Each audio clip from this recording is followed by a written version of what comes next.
Hi everyone, and welcome to our second video on assessing mobility. Before we get into how to assess mobility, it's important to understand some of the basic concepts about what we're measuring. Mobility is often assessed by determining the range of movement of each degree of freedom involved in a movement. Range of movement can be tested actively or passively, in isolation or in conjunction with the rest of the kinematic chain, resulting in 4 possible permutations. Every permutation has a different range of movement value. Because the utility of a value is determined by comparing to something else, S&C coaches must decide how they want to evaluate range of movement in advance so that appropriate comparisons can be made. Range of movement is frequently classified as either active or passive. Active range of movement is defined as the person moving their own joint, whereas passive range of movement is defined as an evaluator, such as yourself, moving the joint for the person. These definitions, however, are not entirely accurate. Active range of motion is more accurately defined as when the muscles responsible for moving a joint perform the movement. Conversely, passive range of movement is when a force other than those muscles moves the joint. For example, actively contracting the hamstring to flex the knee would be an example of active range of movement. If an evaluator flexes the knee, or if a person flexes his or her own knee using their own arms, it is passive range of movement. Although touching the toes from a standing position is often considered active range of movement, it could be argued that it is passive range of movement because the force of gravity is involved in flexing the hips and the spine. In general, a joint usually has greater passive range of movement than active range of movement because of the ability of the external force to apply overpressure at the end range of motion. But this is not always the case. Active range of movement and passive range of movement are both used to evaluate joint motion. Active range of motion measures both the motion available at the joint and the muscle's ability to produce it. However, because active range of motion requires the muscle to generate sufficient torque to produce movement, it isn't possible to distinguish between limited range of movement caused by muscle weakness or pain, lack of flexibility, and some other pathology in a joint. That is why the American Medical Association recommends testing both active and passive range of motion for those suspected of having a physical impairment. When a person is healthy and asymptomatic, it is usually sufficient to test either active or passive range of motion, but not both. Active range of movement has also been suggested to eliminate tester bias and standardize measurements because the person being tested is asked to move the joint to tolerance. It seems reasonable to test only active range of motion with healthy asymptomatic subjects, but this is a personal preference of the fitness professional and the S&C coach. In either case, you just need to be consistent about which one is used and keep track of it. After deciding whether to test active or passive range of motion, the next step is to decide whether to test the muscle in isolation or as part of the kinematic chain, and how to assess them. At the global level, there are different methods to evaluate mobility. Table 11.4 from the text, NECA's Guide to Test Assessments, highlights 4 different evaluation methods. At the top end is a 3D biomechanical analysis. For most people, this is out of reach due to inaccessibility, time, and cost of this type of analysis. Another method could be the use of a high-speed digital camera, which enables slow motion playback. This can alert the examiner to an irregular motion that the naked eye may miss. Analyzing the digital images with commercially available software allows the examiner to accurately quantify movement at each joint, improving the tester's reliability and validity. Another method is using a movement screen, which we've covered in an earlier module, and this consists of a batch of tests for evaluating kinematic chain mobility, including the deep squat, hurdle step, shoulder mobility, active straight leg raise, trunk stability push-up and trunk rotary stability tests. And another method is through single joint tests and muscle length tests. And these are examples of isolated tests. With single joint tests, all muscles that cross multiple joints are shortened across all joints except the ones that are being tested. For the sake of this video and module, that is what we are going to discuss further. For example, in testing hip joint flexion, the knee is also flexed so that the multi-joint hamstrings are shortened across the knee while being lengthened across the hip. Tests like this can be used to evaluate the flexibility of the monoarticular hip extensors.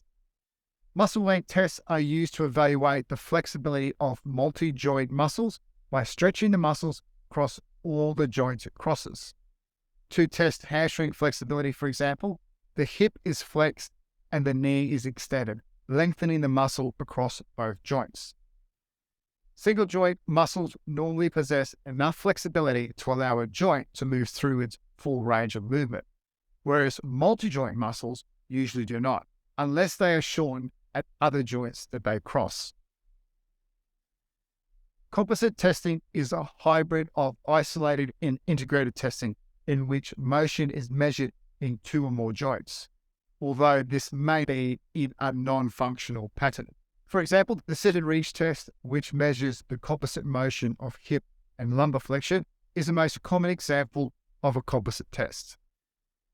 The shoulder lift test, fingertip to floor test, and the Apley scratch test are some other composite tests.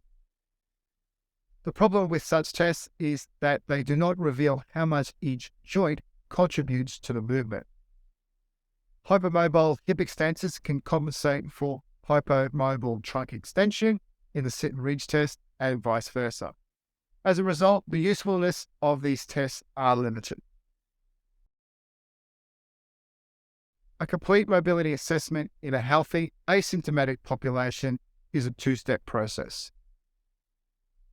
The first step is to analyze joint motion as part of an integrated kinematic chain activity, which is typically done actively. Because of the number of tests required to test every joint in the body, these screens can save time by alerting the examiner to the presence of an abnormal movement pattern that requires additional attention. If an abnormal pattern is observed, the examiner could have the person mimic the pattern in a gravity-free position, or they could move the person passively. This removes the need for strength, power, or neuromuscular control, allowing the examiner to determine whether the problem is one of mobility. The next step is to examine each joint in the kinematic chain in isolation to determine the exact location of the problem, if one exists. Isolating testing necessitates both single joint and muscle length measurements. Isolating testing should also be performed on all problem joints that are prone to hyper or hypermobility due to either past history or tasks performed on a regular basis.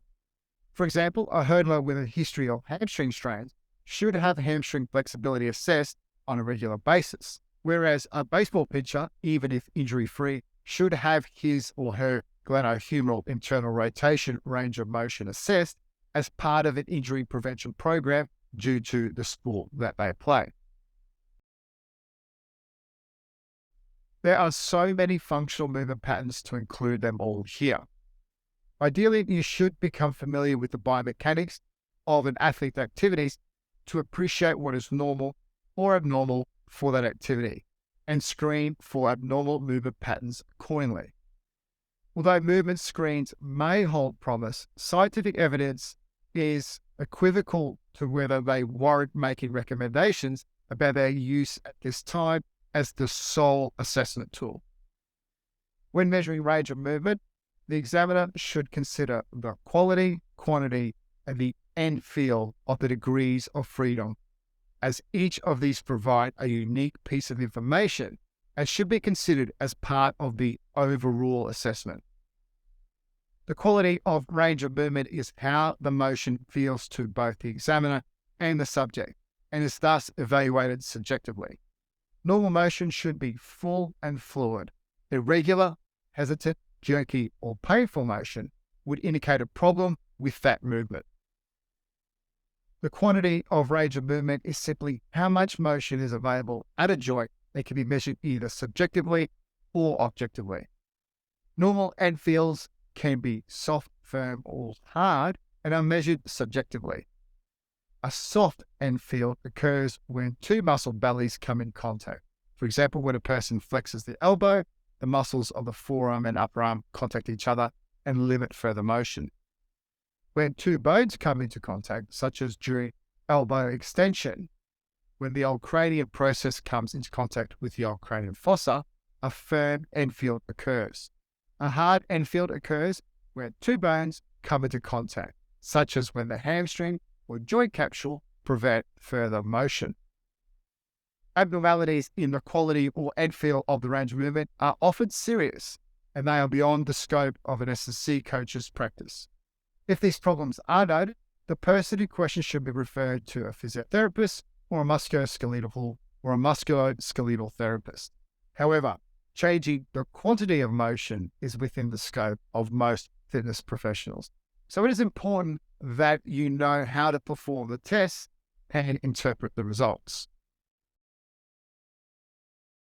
To directly assess static flexibility, there's a few tools that you can use to aid you.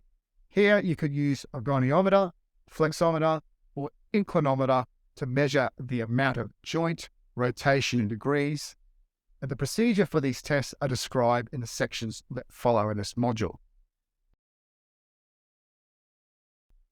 The universal goniometer is a protractor-like instrument with two steel or plastic arms that measure the joint angle at the range of motion extremes. The goniometer's stationary arm is attached to the protractor's zero line, and the other arm is movable. To use the goniometer, align the center of the instrument with the fulcrum or pivot, align the arms of the goniometer with bony landmarks along the longitudinal axis of each moving body segment, and calculate the range of motion as the difference between the joint angles in degrees at the movement extreme. The Leighton flexometer is another tool for measuring range of movement. It consists of a weighted 360-degree dial and a weighted pointer, and the range of motion is measured in relation to the downward pull of gravity on the dial and pointer. To use this device, strap the instrument to the body segment and lock the dial at 0 degrees at one extreme of the range of movement. Then lock the pointer at the opposite extreme of the range of movement after the client executes the movement. The degree of arc through which the movement occurs is read directly from the dial. The Leighton flexometer has been used to measure range of movement at the neck, trunk, shoulder, elbow, radial ulnar, wrist, hip, knee, and ankle joints. The inclinometer is another type of gravity-dependent goniometer. To use this device, hold it on the distal end of the body segment. The inclinometer measures the angle between the long axis of the moving segment and the line of gravity. This device is easier to use than a flexometer and universal goniometer because it is held by hand on the moving body segment during the measurement and does not have to be aligned with specific body landmarks. For spinal mobility, the American Medical Association recommends the double inclinometer technique using 2 inclinometers. The validity and reliability of these devices for measuring range of motion directly are dependent on the joint being measured and the technician's skill. Research shows high agreement between range of movement measured by radiographs and universal goniometers for the hip and knee joints. Mayer, Tenser, and Christopherson, 84, reported no difference between radiography and the double inclinometer technique for assessing spinal range of motion of patients with low back pain. The inter-tester reliabilities of measurements are affected by difficulties in identifying the axis of rotation and palpating bony landmarks. Upper extremity joint range of motion measurements are generally more reliable than lower extremity joint measurements. The inclinometer reliability measures range of motion at most joints. However, The inter-tester reliability of inclinometer measurements is variable and joint specific. The main takeaway message from understanding this section on validity and reliability is that in order to obtain accurate and reliable range of motion measurements, you need a thorough understanding of anatomy and standardized testing procedures, as well as training and practice to develop your measurement techniques. A practical suggestion is when you create an assessment sheet, outline the test and provide a picture and a verbal description of the prominent anatomical marks that need to be highlighted for that test and assessment. Then when assessing the athlete, have a place to write down notes on the location of the relevant anatomical marks. Additionally, a picture of the athlete that you are testing could also be useful. It may seem a bit of extra work initially, but in the long run, it will ensure that your assessment is valid and reliable. Furthermore, if someone else needs to run the assessment on your behalf, it will improve subsequent test reliability and validity. Because of the highly specific nature of flexibility, you should select a number of test items to assess an athlete's flexibility. Direct tests that measure the range of joint rotation in degrees are usually more useful than indirect tests that measure static flexibility in linear units. When administering these tests, follow these basic guidelines. Before the test, have the client perform a general warm-up followed by generalized static stretching, and avoid jerky movements and stretching beyond the joint's pain-free range of motion. Keep it consistent and standardized. 2. Run 3 trials of each test item. 3. Compare the client's best score to norms to determine the level of flexibility of each test item. And use the test results to identify joints and muscle groups that need to be strengthened.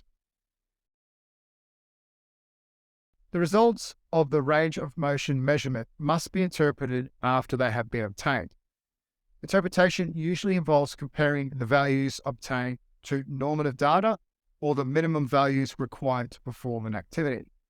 Values can also be compared bilaterally or over time. However, these comparisons should be made with care because there is no universal standard for range of movement. For example, although 90 degrees of external rotation of the shoulder is considered normal, baseball pitchers may require twice that amount. Values can also be compared to those normally considered required for a given task. An appreciation of the biomechanics and variability of various tasks is required to understand the range of movement requirements of those tasks. Bilateral comparisons, i.e. comparing the right and the left sides of the same person, is another way to interpret the results. There is no general agreement on how much difference between the two is acceptable. However, some authors suggest that the two sides should be within 10 to 15% of each other. For most people, this appears to be a reasonable standard. Finally, the values of a joint can be compared to values of the same joint taken earlier at another time. Because of the effects of temperature and activity on flexibility, examiners need to ensure that the pre-test conditions are similar for comparisons to be valid. When pre-test conditions are standardized, these comparisons are among the best ways to determine the effectiveness of an intervention program. Mobility should be assessed to identify range of movement deficits.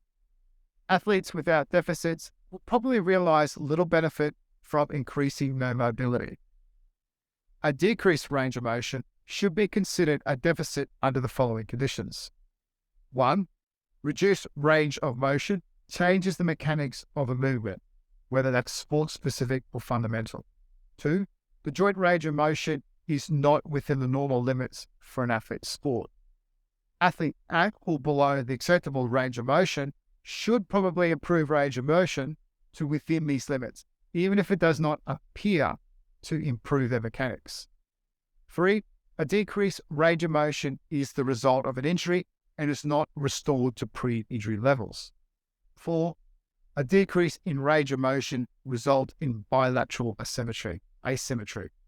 Except in the rare cases, bilateral range of motion should be comparable, and that is side-to-side differences should be between that 10 to 15%. Deficits should be corrected by using stretching exercises that increase range of motion of a joint. Whilst being stretched, biarticular muscles must be lengthened across both ends. Static stretching, PNF, that's proprioceptive neuromuscular facilitation, are two techniques that can be used in this scenario. Basic guidelines say that stretches should be held for 30 seconds with a 10-second break in between. They should be done up to 2 to 3 times a day and 3 to 4 repetitions at a time. Athletes with no deficits should be tested on a regular basis, perhaps once a year, whereas athletes with identified deficits should be tested more frequently. Once deficit has been corrected, periodic tests should be performed to ensure that mobility remains adequate. Putting everything together, this section will summarize the information for professional applications. The first step in assessing mobility is that you need to conduct a needs analysis for the athlete's sport, determining the joints involved as well as the amplitude and directions of the movements required for that sport. This information is available in biomechanics texts and journals for many popular sports. Baseball pitchers, for example, require approximately 170 degrees of external rotation during a pitch, whereas American football quarterbacks require approximately 160 degrees of external rotation during a throw. When we look towards running, this requires around 20 degrees of hip extension, 70 degrees of hip flexion, 110 degrees of knee flexion, 30 degrees of dorsiflexion, and 20 degrees of plantar flexion. But the hip and knee positions immediately prior to the contact phase is where the biceps femoris is 100% of its resting length. Similar information is available for other sports of interest. From here, the next step is to determine whether an athlete is correctly performing the sporting movements. If at all possible, this should be accomplished by watching the athlete perform the sport. Although the gold standard would be a 3-dimensional biomechanical analysis, which, as we've established, is costly and time-consuming, and therefore impractical, you can, however, record the movement and review it at normal and lower speeds by using a video recorder. And in most cases, your phone will suffice these days. The goal here is to compare the athlete's range of motion to normative data or some exemplary performance to determine whether too little or too much motion is occurring at the various joints. For many athletes, even the process of reviewing recorded performances may be too time-consuming. Therefore, screening for a more fundamental movement pattern, such as in a squat or lunge, may provide some insight. But the transfer of these movements to high-level tasks, such as in running or change of direction cutting, has yet to be established. Different sports may necessitate different fundamental movement patterns. A baseball pitcher, for example, may not require the same movement abilities as a wrestler. The preliminary evaluation assesses movement quality. A movement screen would help, but an additional assessment of their mobility or range of motion would allow for individual evaluation. Consider the following scenario. An athlete experiences valgus collapse during drop landings from a box. This is regarded as an incorrect movement pattern. The issue could be caused by a lack of mobility, strength, power, endurance, or neuromuscular control in any of the lower extremity joints. If the athlete squats and shows sign of valgus collapse, this could indicate that the mobility of the joints in the chain need to be evaluated, specifically looking for any of the following factors such as restricted hip external rotation, restricted ankle plantar flexion, or restricted supination of the subtalar joint. Only by examining the mobility of each joint individually can the problem joint be identified. If the range of motion appears to be normal, the problem is with another joint or a different motor quality such as strength, power, endurance, or neuromuscular control. This will therefore necessitate additional testing. When performing range of motion testing, potential or previous problem areas should also be investigated. Pitchers, for example, are always at risk of shoulder injury, and a lack of glenohumeral internal rotation could be a contributing factor. Internal rotation deficits should be assessed in each athlete using either absolute or relative differences of measures. If we're thinking about previous injuries, in this case a hamstring, a previous injury will alter the material properties, subjecting them to greater strain and making them more susceptible to injury in the future. Athletes with a history of hamstring injuries, for example, should be evaluated with a hamstring muscle length test, and the results should be compared to both normative data and the hamstrings on the unaffected side. Mobility testing should be used to identify deficiencies. Any decrease in range of motion that alters the mechanics of the movement, whether this is sport-specific or a fundamental movement pattern, and it doesn't fall within the normal limits required for the specific sport activity, this can create bilateral asymmetry, and all of these should be considered a deficit. Stretching techniques such as static stretching or PNF should then be used to target these deficits for intervention.